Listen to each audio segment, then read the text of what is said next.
Hello friends, जैसा कि आप सबको पता ही है कि प्रमोट कर देंगे बोलकर एचपीयू ने अचानक से एग्ज़ाम्स का बॉम्ब फेंक दिया हम सब पे, जिसकी वजह से बहुत से बच्चों की प्रिपरेशन नहीं हो पाई है। तो उन्हीं के लिए आज मैं लेके आई हूँ one shot of learning and teaching, जिसमें शॉर्ट नोट्स की हेल्प से मैं फटाफट आपके टॉपिक कवर करवा दूंगी।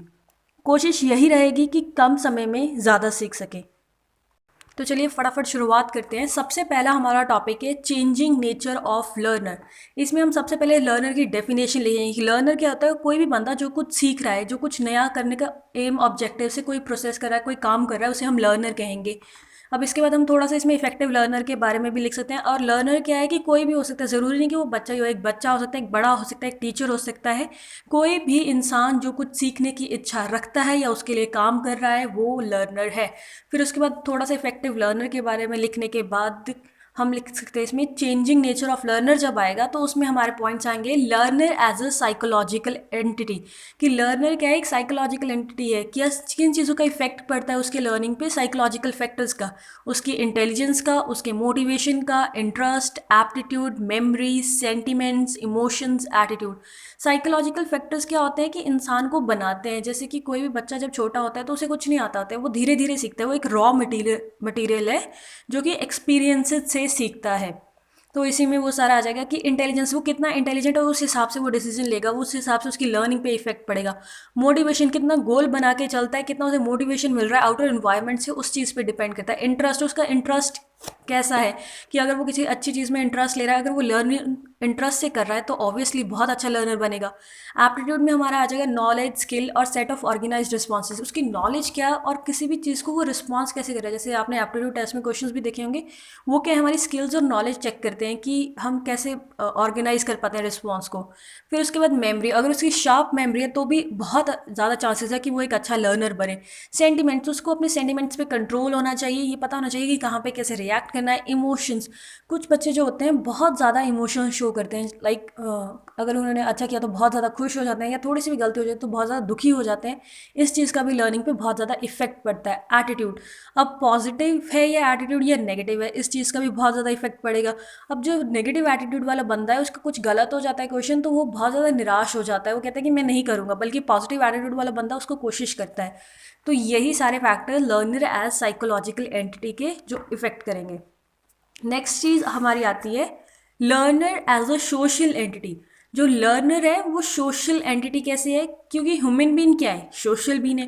वो कहाँ से सीखता है, सोसाइटी से सीखता है, और सोसाइटी को सिखाता भी है। तो lives in society and is part of group, किसी ग्रुप का वो पार्ट है, सोसाइटी पे इफेक्ट डाल रहा है। तो वो उसमें कौन कौन से फैक्टर्स आएंगे।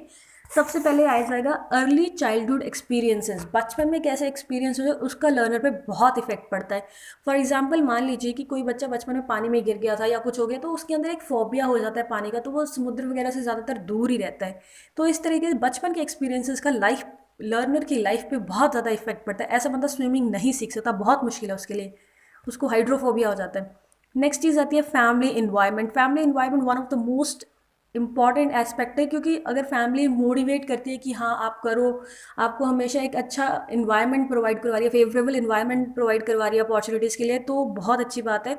तो वो अच्छा लर्नर बनने के बहुत चांसेस हैं। नेबर्स, हम जैसे लोगों के साथ रहते हैं हम वैसे ही बन जाते हैं, तो बहुत ज़रूरी है कि हम अच्छे लोगों के साथ रहें। नेबर्स का बहुत इफेक्ट पड़ता है, जैसे नेबर्स हैं वैसे ही हम भी थोड़े थोड़े बन जाते हैं। लाइक फॉर एग्जाम्पल मान लीजिए कि हमारे नेबर्स से बहुत पढ़े लिखे हैं, तो वो हमें भी पढ़ने के लिए मोटिवेट करेंगे। अगर है ही गुंडे तो हमें भी वही बनाएंगे। तो लर्नर पे नेबर्स का बहुत इफेक्ट पड़ता है, बहुत चेंज आता है। स्कूल, स्कूल में कैसा इन्वायरमेंट है, टीचर्स कैसे हैं, टीचर्स मोटिवेट कर रहे हैं या नहीं कर रहे हैं, रिवॉर्ड, री इन्फोर्समेंट, ये सारी चीज़ें मान रहे हैं या नहीं मान रहे, हमारे क्लासमेट्स कैसे हैं, इन सारी चीज़ों को हम स्कूल में मतलब लिख सकते हैं। फिर उसके बाद आएगा radio clubs and cinema. Radio clubs and cinema मतलब वही सारे सोशल फैक्टर्स आ गए कि यहाँ यहाँ से हम सीख सकते हैं, यहाँ यहाँ का इफेक्ट पड़ता है चेंज, क्योंकि टॉपिक क्या है, changing nature of learner. Learner का नेचर यहाँ यहाँ से चेंज होता है। ये सारे फैक्टर्स हैं जिसकी वजह से अलग अलग तरीके के लर्नर्स होते हैं। रिलीजियस ऑर्गेनाइजेशंस, हम मंदिर वगैरह जाते हैं तो वहाँ पे भी हमें कहानियाँ सुनाई जाती है, हमेशा उनमें से कुछ ना कुछ सीखने के लिए होता है, तो वहाँ से भी सीख सकते हैं। फिर उसके बाद हमारा टॉपिक आता है learning as psycho social entity. अब देखिए इसमें वर्ड खुद ही बोल रहा है साइको सोशल, तो मतलब साइकोलॉजिकल फैक्टर्स भी और सोशल फैक्टर भी जब एक साथ लिए जाते हैं तो उसे बोलते हैं साइको सोशल एंटिटी। इसमें क्या होता है, learner in relation to his environment पढ़ता है, अपने आसपास को जोड़ के पढ़ता है और अपने साइकोलॉजिकल फैक्टर्स भी लगाता है। फिर अगला टॉपिक अगला इसमें पॉइंट हमारे पास आएगा learner as a physiological entity.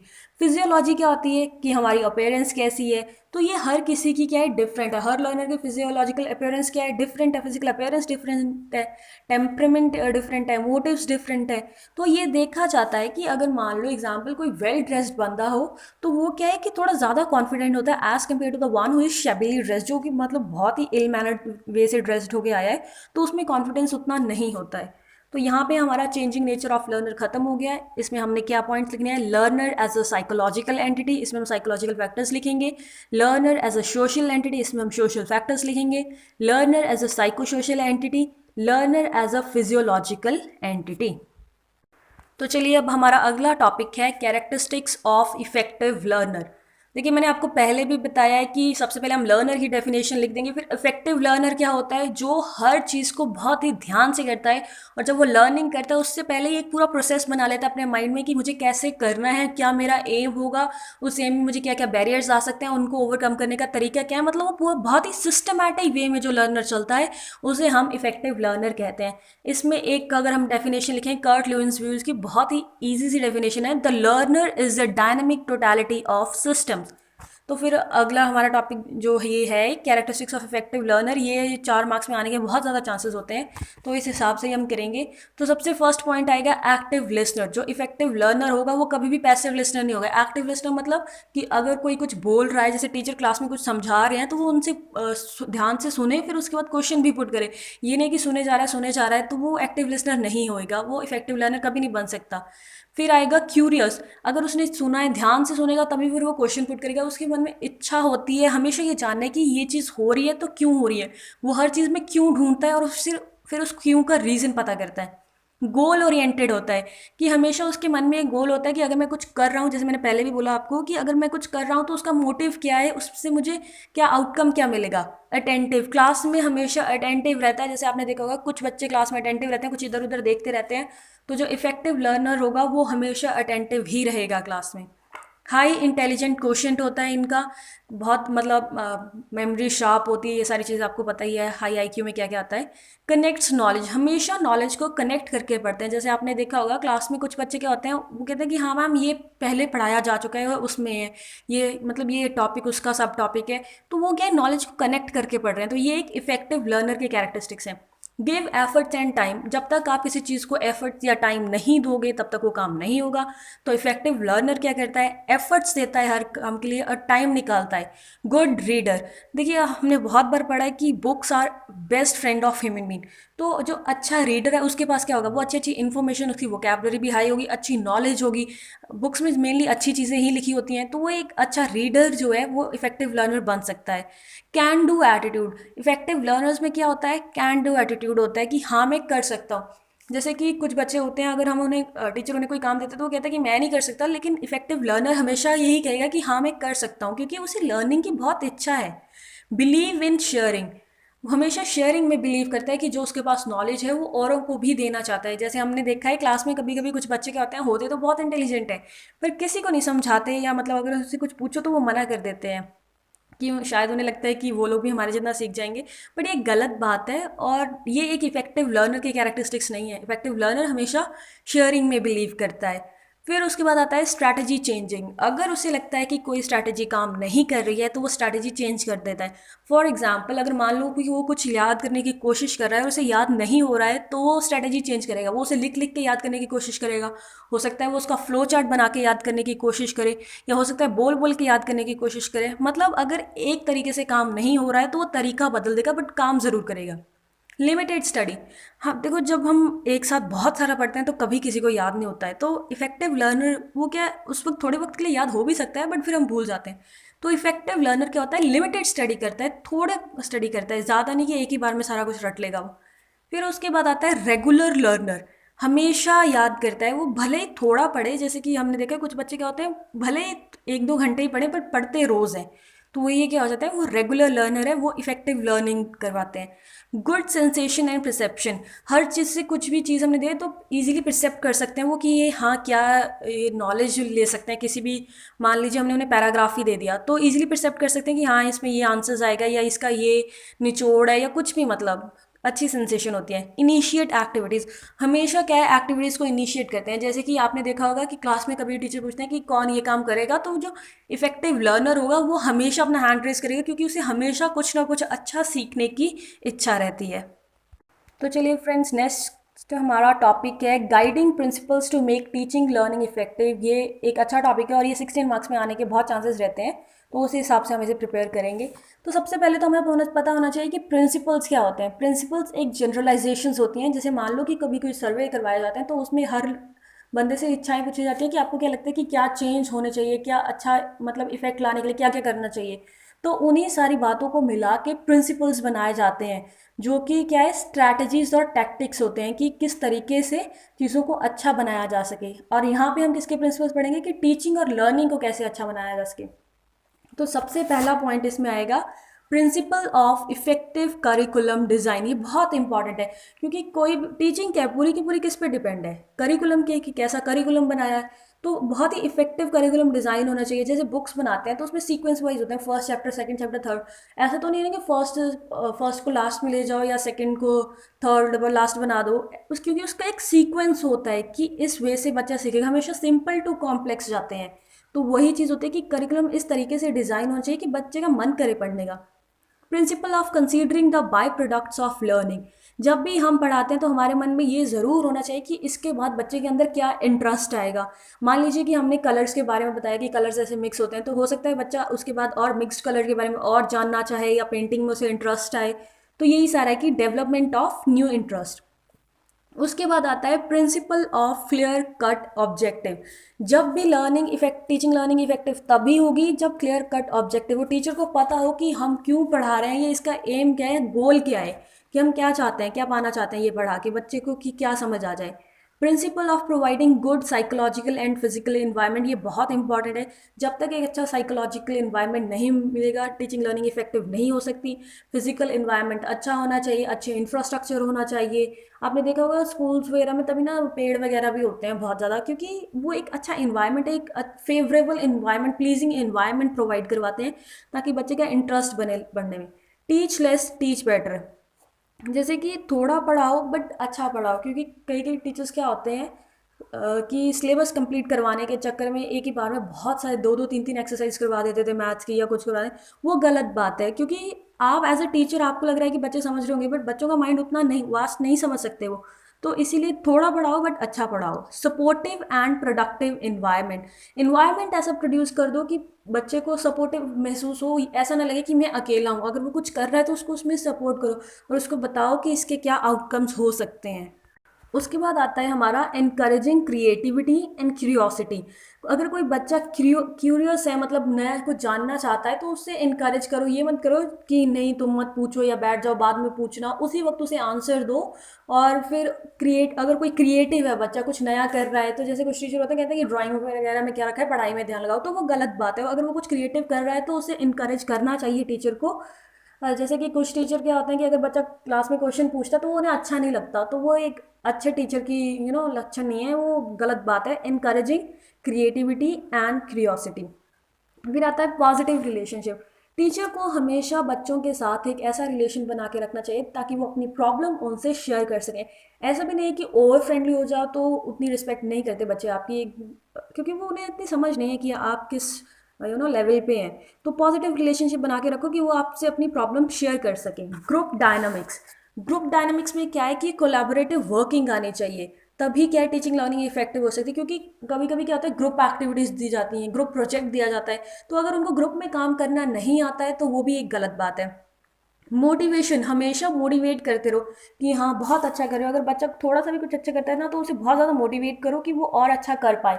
Different strategies, अलग अलग स्ट्रैटेजीज लगाओ कि अगर कुछ बच्चा कर रहा है और उसको नहीं समझ आ रहा है तो अलग स्ट्रैटेजीज लगाओ। फॉर एग्जाम्पल कि मान लो कि हम अलजेब्रा के क्वेश्चंस को सॉल्व करना सिखा रहे हैं, तो बच्चे को सब्स्टिट्यूशन मेथड से नहीं आ रहा है तो उसे एलिमिनेशन मेथड से सिखा दो। तो अलग अलग तरीके से करना सिखाओ चीज़ को। रिवॉर्ड एंड री इन्फोर्समेंट, ये one of the best thing है कि अगर बच्चा कुछ अच्छा कर रहा है तो उसे उसका रिवॉर्ड ज़रूर दो। वो रिवॉर्ड क्या हो सकता है, आप उसे शाबाश भी बोल सकते हैं, ये री इन्फोर्समेंट में आ जाएगा कि पॉजिटिव री इन्फोर्समेंट दो। फिर बच्चों दूसरे बच्चों से उसके लिए क्लैपिंग करवा सकते हैं। तो ये चीज़ें जो है उसे खुशी देंगी और उसे मोटिवेशन देंगी कि वो आगे जाके और भी अच्छा करे। फिर अगला पॉइंट आता है हमारा क्वालिटी असेसमेंट।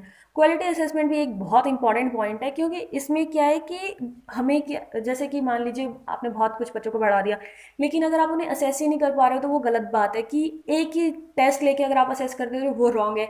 अलग अलग एक्टिविटीज़ करवाओ। इसीलिए असेसमेंट में क्या होता है, अलग अलग मार्क्स दिए जाते हैं। 5 मार्क्स कॉपी के लिए, 5 मार्क्स इस चीज़ के लिए, क्योंकि हो सकता है कोई बच्चा एक एक्टिविटी में अच्छा नहीं है पर बाकी में अच्छा हो। तो क्वालिटी असेसमेंट होनी चाहिए कि हर फीचर्स को मिला के। फिर अगला जो पॉइंट है बहुत ही इंपॉर्टेंट पॉइंट है, promoting independence and interdependence for collaboration. कि प्रमोट करो independence and interdependence for collaboration. कि बच्चे को इंडिपेंडेंट होना भी सिखाओ कि हाँ तुम अपना काम खुद करो, लेकिन कोलैबोरेशन के टाइम अगर वो ग्रुप में काम कर रहा है तो उसे इंटरडिपेंडेंस भी सिखाओ कि कैसे आपको एक दूसरे को काम बांट के काम करना है। वैसे कुछ बच्चे क्या होते हैं कि ग्रुप में भी सिर्फ मैं करते हैं कि हाँ मैं ये कर दूंगा, मैं वो कर दूंगा। तो वो चीज़ नहीं होनी चाहिए, उसको ग्रुप में सबके साथ मिलके काम करना आना चाहिए। क्योंकि पढ़ाई क्यों कर रहे हैं, जॉब पाने के लिए। तो वहाँ पे हम अकेले तो बॉस होंगे नहीं, बाकी लोग भी होंगे। तो ये चीज़ बहुत ज़रूरी है इफेक्टिव टीचिंग लर्निंग के लिए। फिर उसके बाद आती है हमारे पास रेमेडियल टीचिंग। रेमेडियल टीचिंग भी एक बहुत अच्छा पॉइंट है कि अगर टीचिंग में हम असेस करते हैं कि मान लो बच्चों के मार्क्स कम आ रहे हैं, तो हम देखें कि उनके मार्क्स कम क्यों आ रहे हैं, कुछ के उनमें क्या कमियां या उन्हें कहाँ प्रॉब्लम आ रही है, तो उस चीज़ को क्या है डायग्नोज करें। तो उसमें क्या आती है remedial teaching. Repetition and exercise. कोई भी काम करवाते हैं तो उसे रिपीट ज़रूर करवाएं। और इसकी जैसे मैथ्स में क्या है, पहले कॉन्सेप्ट समझा देते हैं फिर एक्सरसाइज करवाते हैं।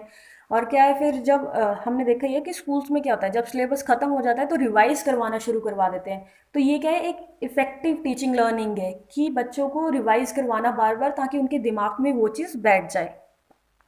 नेक्स्ट है हमारा topic characteristics of students with learning disability. अब ये तो वैसे हमारे सिलेबस में इतना सारा टॉपिक दे रखा है, लेकिन कभी कभी ये 16 मार्क्स में भी आ जाता है, तो हमें इसको पूरा ही पढ़ना होगा। तो उसी हिसाब से मैं आपको थोड़े पॉइंट्स बता दूंगी। कि सबसे पहले तो हमें पता होना चाहिए कि लर्निंग डिसेबिलिटी है क्या है। कि वो बच्चे जो लर्निंग में दूसरों से डिफरेंट है, हो सकता है या तो वो बहुत धीरे समझ रहे हो, या वो समझ ही नहीं पा रहे हो, या बाकियों के मुकाबले वो कम समझ पा रहे हो। तो ये सारे बच्चे किस में आ जाते हैं, लर्निंग डिसेबिलिटीज़ में आते हैं। एक तरह का क्या है, न्यूरोलॉजिकल डिसऑर्डर है, जहाँ साइकोलॉजिकल प्रोसेस में एक मतलब कमी है, कुछ नहीं कर पा रहे हैं अंडरस्टैंडिंग में, या हो सकता है स्पोकन वर्ड्स में कमी हो, या हो सकता है लिखने में कमी हो, कहीं ना कहीं लर्निंग में कमी होती है, जिसकी वजह से वो बाकी बच्चों से पीछे रह जाते हैं। अब इसमें हमें national centre for learning disabilities के द्वारा जो दी गई एक डेफिनेशन है वो लिख दें तो बहुत अच्छा होगा। सिंपल सी है, learning disability is a neurological disorder. जो मैंने आपको बताया कि ये क्या है, न्यूरोलॉजिकल डिसऑर्डर है that affects the brain ability to receive, process, store and respond to the information. तो 4 वर्ड एकदम दिमाग में बिठा लिए, रिसीव करना, प्रोसेस करना, स्टोर, रिस्पॉन्ड। जब ब्रेन क्या है कि इन सारी एबिलिटीज़ को अफेक्ट होता है कि न्यूरोलॉजिकल डिसऑर्डर में, कि क्या रिसीव नहीं कर पाते। हो सकता है कि बच्चा समझ ही ना पाए, आप जो उसे समझा रहे हो वो समझे ही ना। हो सकता है अगर समझ गया तो प्रोसेस ही ना कर पाए, ये चीज़ आपने जो नॉलेज उसे दी है कहाँ यूज़ करनी है ये उसे समझ ही ना आए। स्टोर, उस वक्त समझ गया लेकिन बाद में अगर कल आप उससे पूछ रहे हो तो उसे पता ही नहीं कि आपने उसे क्या बताया था। रिस्पॉन्ड करना, समझ आ गया बट अपनी बात ही नहीं बता पा रहा है, तो वो भी क्या है, लर्निंग डिसेबिलिटी आएगी। तो learning disability is a neurological disorder that affects the person ability to receive, process, store and respond to the information। तो अब इसमें हम करेंगे टाइप्स ऑफ लर्निंग डिसेबिलिटी। सबसे पहला टॉपिक आएगा कि कितने टाइप्स की लर्निंग डिसेबिलिटीज़ हैं। हम इसमें 4 पढ़ेंगे। डिसकैलकुलिया, देखिए वर्ड्स कैलकुलिया ही बता रहा है कि ये कैलकुलेशन से रिलेटेड है। जब कैलकुलेशंस में प्रॉब्लम्स हो, नंबर्स में प्रॉब्लम हो, काउंटिंग में प्रॉब्लम हो, सीक्वेंसिंग में प्रॉब्लम हो, बच्चे को नहीं पता चल रहा है कि क्या नंबर लिखना है, आप उसको कुछ नंबर बोल रहे हो और वो कुछ और ही लिखे जा रहा है, आप 6 बोल रहे हो वो 9 लिख रहा है, या फिर कोई भी मतलब चीज़ जो है कि आप 5 बोल रहे हो वो 8 लिख रहा है, जो उसे पता ही नहीं चल रही मतलब नंबर से रिलेटेड। तो ये सारी चीज़ें। फिर अगली हमारी डिसेबिलिटी आती है डिसग्राफिया। इसमें क्या है, राइटिंग कॉपिंग अनटाइडी, मतलब वो लिख नहीं पा रहा है। जैसे आपने बोर्ड पे कुछ चीज़ें, जैसे ग्राफिया वर्ड क्या होता है, ग्राफिक्स बनाना मतलब राइटिंग। तो वहीं से हमारे को ये राइटिंग का पता चल जाए। डिस्ग्राफिया मतलब राइटिंग, जब बच्चे को राइटिंग में प्रॉब्लम हो, उसे वर्ड्स का नहीं पता चल रहा है, या तो वो उल्टा लिख रहा है या तो फिर बहुत गंदा लिख रहा है कि किसी को समझ ही नहीं आ रहा है क्या लिख रहा है, कॉपी करते वक्त वो एक लाइन कहीं और से लिख ले रहा है, एक लाइन कहीं और से, तो ये क्या है, ये एक लर्निंग डिसेबिलिटी है। अगला हमारा पॉइंट है डिस्प्रैक्सिया, जिसमें मोटर स्किल्स में कमी होती है। अब इसको पी से याद रख सकते हैं कि प्रैक्सिया फिजिकल एक्टिविटीज़ जिनमें हैंड और आई का कोऑर्डिनेशन चाहिए होता है। जैसे मान लीजिए कि बोर्ड पे कुछ लिखा है और बच्चा अपनी कॉपी पे नोट डाउन कर रहा है, तो वो नहीं कर पा रहा है, वो जैसे मतलब कुछ और ही लिखे जा रहा है, या फिर हो सकता है कि सीक्वेंस में ना लिख रहा हो, कुछ भी लिखे जा रहा हो, कोई सेंस ही नहीं बन रहा उसके लिखने का, तो वो ये क्या है, लर्निंग डिसेबिलिटी है, जिसका नाम है डिस्प्रैक्सिया। फिर उसके बाद हमारी आती है डिस्फेसिया, जिसमें क्या है कि पुअर रीडिंग होती है, बच्चा समझ ही नहीं पाता। जैसे मान लीजिए आपने उसे कोई पैराग्राफ दिया, उसमें से फिर आपने बहुत इजी क्वेश्चन पूछे उससे, वो उसका आंसर नहीं दे पाया, तो वो भी एक तरह की डिसेबिलिटी है कि वो कॉम्प्रिहेंड ही नहीं कर पा रहा है चीज़ को। फिर देखिए, तो हमारे 4 डिसेबिलिटीज़ होगी टाइप्स: डिसकैल्कुलिया, डिसग्राफिया, डिस्प्रैक्सिया, डिस्फेसिया। अब हम बात करेंगे कैरेक्टरिस्टिक्स ऑफ लर्निंग डिसेबल्स की। क्या कैरेक्टरिस्टिक्स होते हैं इनके? लैंग्वेज डिफिशिएंट होते हैं, इनकी लैंग्वेज में प्रॉब्लम आती है, या तो ये बोल नहीं पाते हैं या तो समझ नहीं पाते हैं, कुछ ना कुछ प्रॉब्लम ज़रूर रहती है। Social and emotional difficulties, socially ये किसी से बात नहीं करते हैं तो फिर ये अपनी बात रख नहीं पाते हैं, और इमोशनली बहुत ज़्यादा इमोशनल होते हैं, कभी कभी बहुत ज़्यादा रोने लगते हैं, तो इन्हें हैंडल करना बहुत मुश्किल हो जाता है। मेमोरी प्रॉब्लम, कोई चीज़ ये याद नहीं रख पाते हैं, इनकी मेमोरी ज़्यादातर पुअर ही होती है। पुअर मोटिवेशन, कोई गोल नहीं होता है इनका कि ये कुछ भी करते हैं, मतलब इनकी एक अपनी दुनिया होती है, उसी में रहते हैं ये। अटेंशन डिफिकल्टीज़, वही बात आती कि ये अटेंशन इनका गेन करना बहुत मुश्किल है, क्योंकि ये सोशल नहीं होते, तो टीचर को इनका अटेंशन गेन करने के लिए बहुत मेहनत करनी पड़ती है, क्योंकि इनका एक अपना ही छोटा सा वर्ड होता है जिसमें ये उसी में घूमते रहते हैं। डिफ़िकल्टीज़ इन एकेडमिक्स, अब जिस जो है ही स्लो लर्नर, जिसको चीज़ समझ ही नहीं आ रही है, उसको एकेडमिक्स में भी बहुत ज़्यादा प्रॉब्लम्स आएंगे। डल एंड स्लो, नॉर्मली क्या होते हैं, बहुत ज़्यादा स्लो लर्नर्स होते हैं ये, और डल होते हैं, किसी चीज़ में ज़्यादा एक्टिव पार्टिसिपेशन शो नहीं करते हैं। Poor sound and symbol association, poor sound and symbol association होती है, मतलब कि साउंड और सिंबल्स को समझ नहीं पाते हैं, कि जैसे आपने पी बोला ये बी लिख लें, या फिर ऐसे मतलब कुछ लिंक नहीं कर पाते साउंड्स और सिंबल्स को। प्रिसेप्चुअल प्रॉब्लम्स, कंफ्यूज हो जाते हैं उन वर्ड से कि जो एक जैसे दिखते हैं, जैसे बी और डी में कंफ्यूज हो सकते हैं, पी और क्यू में कंफ्यूज हो सकते हैं, तो ऐसे बहुत से वर्ड से ये कंफ्यूज हो जाते हैं। डिफ़िकल्टीज इन एग्जीक्यूशन, हो सकता है कि कभी कभी इन्हें चीज़ पता हो, लेकिन इन्हें पता नहीं चलता कि बोलना कैसे, तो एग्जीक्यूट नहीं कर पाते हैं अपने प्लान को, तो ये भी एक बहुत बड़ी प्रॉब्लम है इन लोगों की। फिर उसके बाद हमारे पास आते हैं causes of learning disabilities. Reason क्या है लर्निंग डिसेबिलिटीज़ के?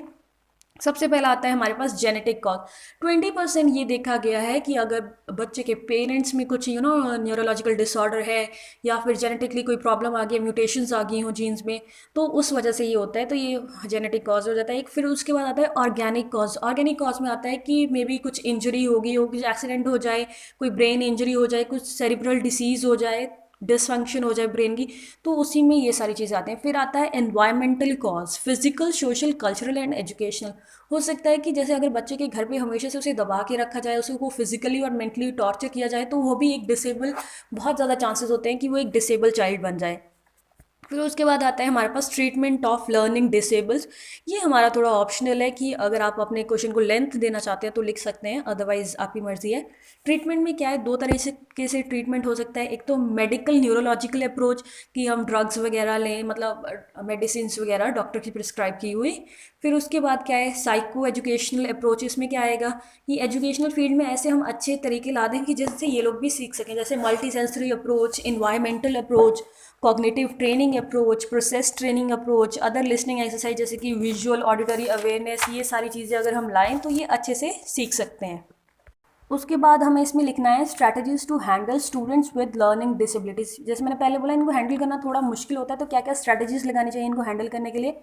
सपोर्टिव रिलेशनशिप, इन्हें हमेशा सपोर्ट करो, कुछ भी चीज़ कर रहे हैं तो सपोर्ट करो। जैसे थोड़ी सी ड्राइंग भी बनाई तो इनको मत जाओ कि हाँ बहुत अच्छी बनाई है आपने, कि और बनाओ, ये इस तरीके से सपोर्ट करो, आपसे अपनी प्रॉब्लम शेयर करवाए वो, क्योंकि ऐसे बच्चे जो होते हैं बहुत कम ट्रस्ट करते हैं किसी पे। फोकस ऑन स्ट्रेंथ, इनकी स्ट्रेंथ पे फोकस करो। हो सकता है कि जो बच्चा लर्निंग डिसेबल है, जो मैथ्स नहीं कर पा रहा है, हो सकता है कि वो ड्राइंग में बहुत अच्छा हो।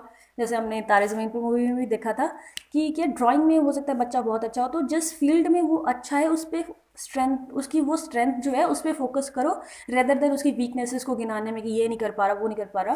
फिर उसके बाद है simple language and repeated words. एक तो पहले ही इन्हें भाषा समझने में थोड़ी प्रॉब्लम होती है, तो टीचर की जिम्मेदारी है कि वो बहुत सिंपल लैंग्वेज यूज़ करे और वर्ड्स को बार बार रिपीट करें, ताकि वो वर्ड्स उनके दिमाग में सेट हो जाएं।